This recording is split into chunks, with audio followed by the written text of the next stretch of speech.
Joining us now, Louisiana Congressman John Fleming, a Republican, and we thank you, sir, for joining us. I know you're very busy today, so we appreciate your time. Let's get right to it, Congressman Fleming. The House and Senate seem to be talking past each other. We got John Boehner's deal. It gets tabled and nixed in the Senate, and now Senator Reed's bill will likely receive the same fate in the House. This tit for tat, or as one congressman calls it, a tennis match point by point between dueling plans, amounts to absolutely nothing getting done in Congress. So what's going on? Well, remember that the only bill that was ever passed, which is cut, cap, and balance, that would actually prevent a downgrade, because the agencies that rate these tell us that, look, it's the debt, not the debt ceiling, that we're going to rate you on. The only one was cut, cap, and balance. Well, we had to move beyond that. All the discussions behind closed doors yielded nothing.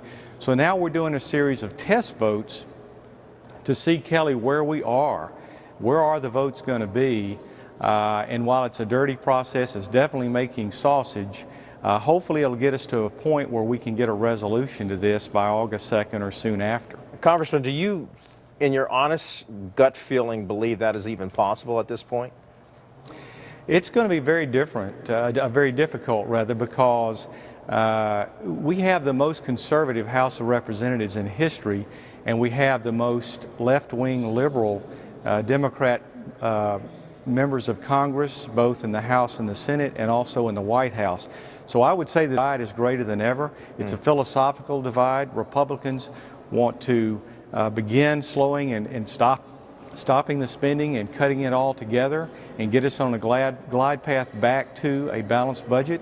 Democrats want to continue spending as usual, and one way that we can do that is to cuff ourselves with spending caps and also balanced budget amendments, and the Democrats just won't go for it. Well, Congressman, I understand that, but both sides of the aisle are not helping each other. So I want to ask you very pointedly, what are your concerns in terms of telling your constituents, if come Tuesday nothing's been done on Congress, what will you tell your constituents if the United States should receive a downgrade in its credit?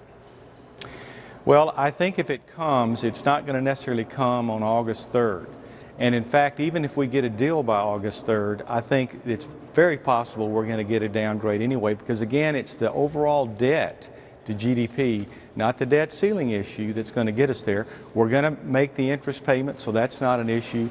The only thing I worry about is the beginning of a ratcheting down of government services if we don't get this resolved by August 2nd, and that'll happen one by one. So I'm telling folks in my district, look, don't panic. We're not panicking. There's no need to panic, but we do need to continue the pressure in Washington to get this to a resolution. Many of us who are conservatives, we want to reform government, but that's not going to happen until we change the White House. Well, we know you've got work to do. Go back, get it done, and come out with a deal.